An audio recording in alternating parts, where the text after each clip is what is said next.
Bonjour, je fais cette vidéo pour vous partager mon expérience. J'ai enseigné la clarinette et la clarinette basse pendant plusieurs années, presque 30 ans. Et au fur et à mesure de l'enseignement, je me suis posé beaucoup de questions sur comment on peut rendre les élèves autonomes, parce qu'on les voit dans le cadre de l'enseignement instrumental qu'une demi-heure ou une trois quarts d'heure de leçon par semaine. Et qu'est-ce qu'on peut faire pour, pendant cette demi-heure ou trois quarts d'heure, qu'est-ce qu'on peut faire comme prof pour accompagner l'élève à ce qu'il travaille de manière constructive à la maison, de manière autonome. Et ces premières tentatives de développer l'autorégulation m'ont incité à faire des recherches plus poussées. Et pendant 5-6 ans, j'ai fait des recherches là-dessus. Je suis allée filmer des leçons.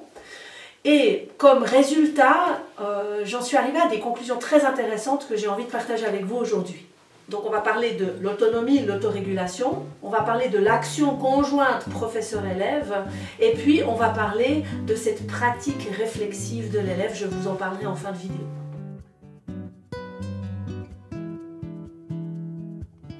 Durant la leçon de musique, le prof d'instrument est spécialiste de son instrument, il a une grande maîtrise technique.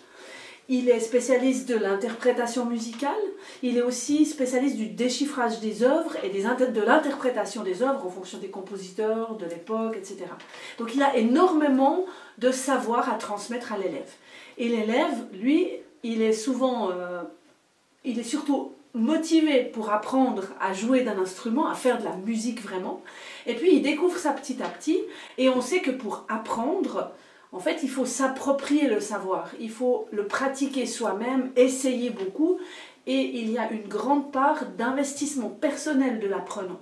Donc on a une sorte de paradoxe parce qu'on a d'un côté le prof qui doit transmettre, qui est dans une logique transmissive, il bombarde l'élève d'informations, et de l'autre côté, on a l'élève qui devrait lui, bien sûr, recevoir ces informations, mais surtout les digérer, se les faire siennes, se les approprier, pour qu'il développe lui-même sa personnalité de musicien. Et en fait, l'enfant ou l'élève a surtout envie d'avoir du plaisir à faire de la musique. Et nous, les profs, on a surtout envie de leur apprendre comment travailler très bien. On a une notion de perfection.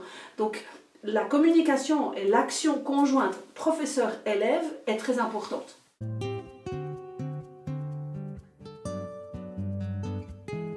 Alors, pour revenir au premier point, autonomie, autorégulation. Qu'est-ce qui se passe? Dans les travaux scientifiques, notamment de Zimmermann, il explique le processus d'autorégulation de la manière suivante. Dans l'idéal, un élève autonome devrait pouvoir choisir ses objectifs, définir ce qu'il veut apprendre.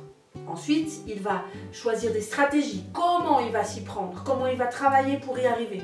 Et après, il va peut-être essayer de jouer, travailler et être capable d'établir des critères. Est-ce que c'est beau, est-ce que c'est pas beau, est-ce que c'est juste, est-ce que c'est pas juste, qu'est-ce que je peux améliorer? Et c'est ce processus-là qui fait qu'il va se corriger, s'autoréguler et il recommence la boucle.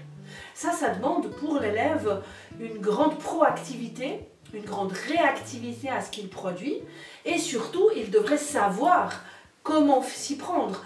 Et dans ce processus d'autorégulation, c'est l'action conjointe professeur-élève, les interactions qui se passent entre les deux, qui font que petit à petit, l'élève va développer des mécanismes, des réflexes, des connaissances, des compétences pour savoir apprendre à apprendre.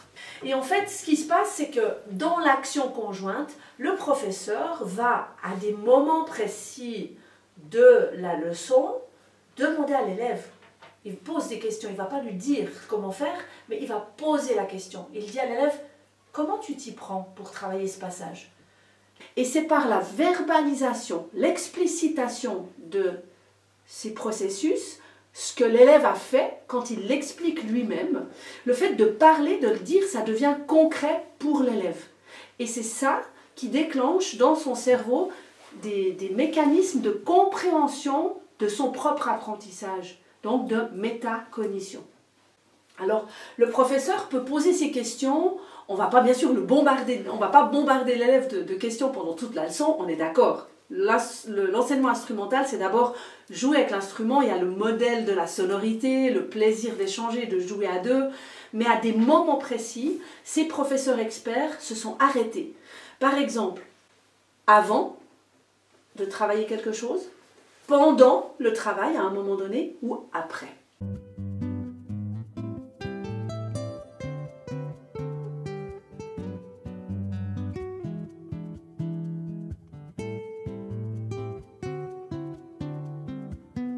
Avant, ça veut dire l'élève reçoit une nouvelle pièce, ou il est arrivé avec une nouvelle pièce qu'il a envie de jouer.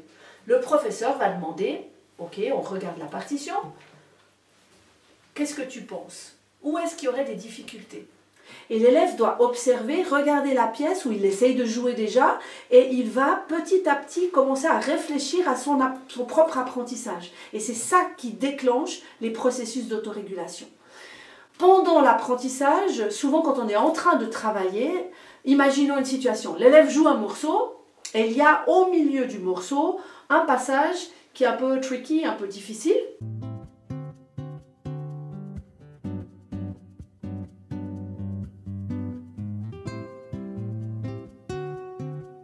Donc le professeur va étayer et désétayer progressivement le travail pour un passage technique par exemple. Donc il va simplifier, isoler la difficulté, il va avoir toute une stratégie pédagogique pour permettre à l'élève d'acquérir les difficultés techniques, d'y arriver. Donc ils font ce travail par imitation, par construction, etc. Donc là on est vraiment dans le travail instrumental. Quand on a fait tout ce travail, en fait l'élève, pendant qu'il fait le travail, il fait ce qu'on lui dit directement. Il ne réfléchit pas à comment le faire. Donc il fait le travail et il voit que ça va mieux, il écoute ce qu'il fait.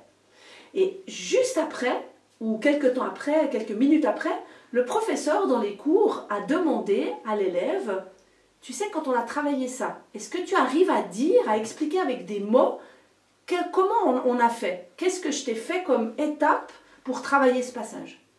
Et l'élève souvent doit faire un retour dans sa tête, d'en souvenir, de se mémoriser et dire « Ah ouais, oh, alors j'ai joué ça, puis après on a refait ça, mais je sais pas. » Souvent ils ont de la peine à trouver des mots. Et c'est là que le professeur va dire « On a travaillé le passage en répétant plusieurs fois, en isolant la difficulté. » Il va lui donner des techniques, des mots sur les techniques. Et c'est le fait que l'élève explique ces techniques fait qu'il va intégrer plus profondément ces techniques en lui et il est capable de les reprendre, réutiliser à la maison. Donc cette verbalisation, elle solidifie les compétences de l'élève. Évidemment, on ne peut pas parler tout le temps pendant la leçon. Les professeurs vont me dire « Oui, mais ça prend un temps fou. Moi, pendant la demi-heure, j'ai tellement de choses à lui montrer. Il doit me montrer déjà ce qu'il a travaillé pendant la semaine. Donc je dois écouter aussi. La leçon passe très très vite. » Mais ces petits moments de verbalisation, s'ils sont bien ciblés, sur le long terme, on peut commencer avec les tout petits, on a vu que chez les professeurs experts, ça se développe et l'élève peu à peu gagne en autonomie et devient maître de son apprentissage. Donc il devient vraiment autonome. Et cela a un fort impact sur la dynamique motivationnelle et la motivation de l'élève parce qu'ils se sont capables de faire par lui-même. Alors finalement, l'autorégulation, le processus que l'élève gère son propre apprentissage peut être petit à petit compris, intégré par l'élève grâce à l'incitation à la verbalisation. Si l'élève petit à petit explique avec des mots au professeur ce qu'il fait, comment il va le faire ou comment il l'a fait en fonction des questions, il développe un vocabulaire et il développe une prise de conscience de ce qu'il apprend et devient ainsi autonome.